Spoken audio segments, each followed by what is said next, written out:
The rabbit-faced assassins face their punishment from the leader of the Shadow faction. The leader starts to throw a tantrum because they have never failed to eliminate a target before. She decides to issue a shadow kill order on Sunrong. Sunrong was desperately trying to get Wang Ling's attention, but he just ignored her as usual. Administrator Wang says the bodyguards are there because of the assassins that attacked Sunrong, but she didn't remember seeing anything since Wang Ling erased her memory. Pretzel-haired guy explains that he stopped the assassins before she could notice, but he only thinks that because Wang Ling erased his memory too and told him he defeated the assassins. He continued to explain that there is a shadow kill order on Sunrong, which is why they hired the extra bodyguards to protect the school. A master assassin named Su Feng from Shadowstream sneaks into the school, killing guards with a rubber chicken like he's doing a GTA 6 heist. Wait, what? Who the fuck wrote this script? Remember, these people aren't idiots. Okay, here we are at last, the lower level. Naturally, it's heavily guarded. Remember, these people aren't idiots. Heads up, CCTV ahead. The stun gun should disable the camera for a while. Or go old school and time your run. Meanwhile, everyone was in a room texting each other even though they were literally 3 feet away from each other. Typical Gen Z behavior.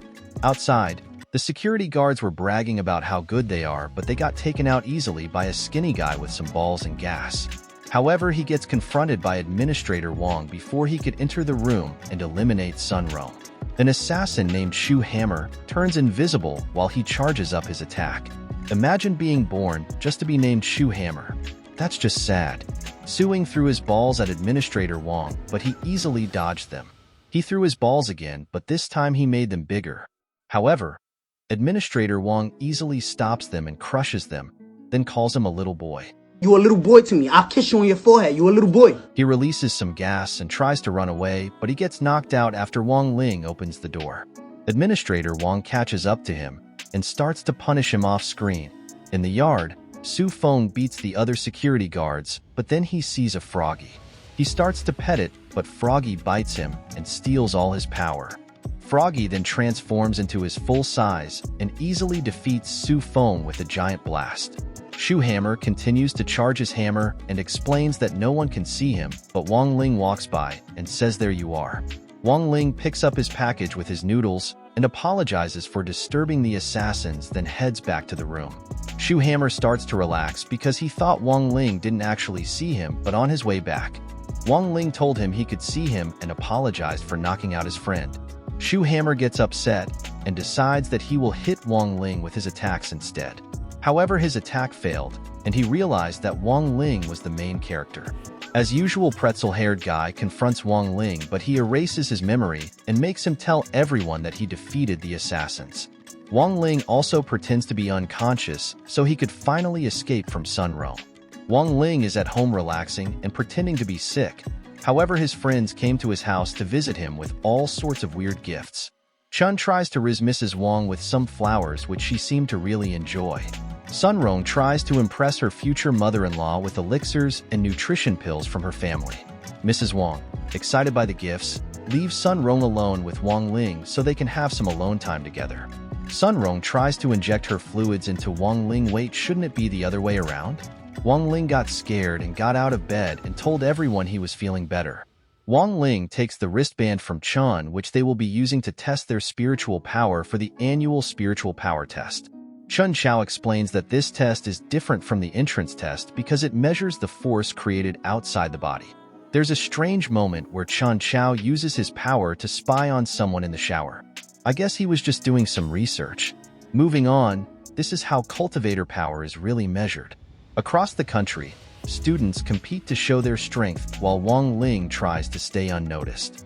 At Songhai School 59, Liang Zheng tried to measure his power, but he was a weak loser who could only score a laughable 1950. Leader Tang Jingze goes next and scores 4379, impressing everyone in the room and possibly breaking pretzel-haired guy record set 10 years ago. Meanwhile, in Wang Ling's room, his classmates from Songhai School 60 try the test. Guahao scores a low 176, embarrassing himself. He tried to end it all by jumping out the window, but Chun Chao pulled him away. As Sunrong worries about the damage her power might cause, Guahao and Chun Chao compare their assessments in a Dragon Ball Z style. She pulled it out and the entire house started to shake. They couldn't believe how big it was. She managed to score 40-15, placing her second in the rankings. Wang Ling tries to use a small amount of power, but his power is too great, which overloads the system and breaks it. His power disappeared, and he got a score of null, which confuses everyone, but it turns out he sent all of his power into space, which was a giant ball the size of the Earth. Unfortunately, Wang Ling ends up at the top of the rankings. As they leave, Guahao mumbles about hacking the system to change his score, so people don't think he's a weak loser. Later at Guahao's house, Wang Ling asks him to hack the Cultivation Council School League system. Meanwhile, some students at School 59 are also hacking the system so they can search for Wang Ling's true score, but they can't find it. Guahao's clumsy hacking skills alerts the system, and everyone disconnects to avoid getting caught.